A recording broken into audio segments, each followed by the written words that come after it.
Hello అండి, అందరికీ hi.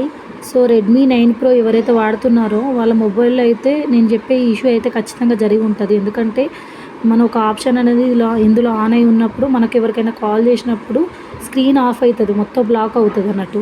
అంటే మనం కాల్ చేసినప్పుడు మనకి ఇప్పుడు వాల్యూ ఎక్కువ చేయనీకి, తక్కువ చేయనీకి ఉంటది. ఎదుటి వాళ్ళు ఎవరికైతే చేసామో వాళ్ళు కాల్ కట్ చేసినప్పుడు మళ్ళీ మనకు స్క్రీన్ మీద కాల్ కనిపిస్తది. అట్లాంటి ఇష్యూ అనేది రెడ్మీ 9 ప్రోలో ఖచ్చితంగా జరిగి ఉంటది.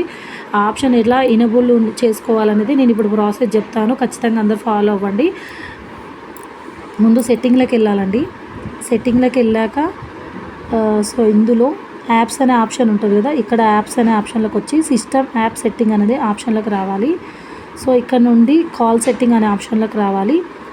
ఇక్కడ ఇన్కమింగ్ కాల్ సెట్టింగ్ అని ఉంది కదా, ఈ ఆప్షన్ సెలెక్ట్ చేసుకుంటే ఇక్కడ కనిపిస్తుందండి. సెన్సార్ అనేది ఆన్ చేసి ఉందన్నట్టు. అంటే మనం కాల్ చేసినప్పుడు ఆటోమేటిక్గా ఇక్కడ ఈ స్క్రీన్ మీద ఎక్కడ మనం టచ్ అయినా కూడా ఆ సెన్సార్ ఆటోమేటిక్గా ఆఫ్ అయ్యే ఆప్షన్ ఆన్ అయి ఉంది ఫోన్లో. మనం ఇది ఆఫ్ చేసుకుంటే మనకు స్క్రీన్ అదే ఆఫ్ కాదన్నట్టు. మనం కాల్ చేసినా కూడా ఆటోమేటిక్గా స్క్రీన్ అనేది మన స్క్రీన్ మీద కనిపిస్తుంది. ఇప్పుడు ఇది అనేది మనకు ఆన్ అయి ఉండి మనం ఆఫ్ చేసుకోవాలి. ఆఫ్ చేసుకుంటే మనం ఎవరికి కాల్ చేసినా కూడా మనకు స్క్రీన్ మీద ఆటోమేటిక్గా కనిపిస్తుంది.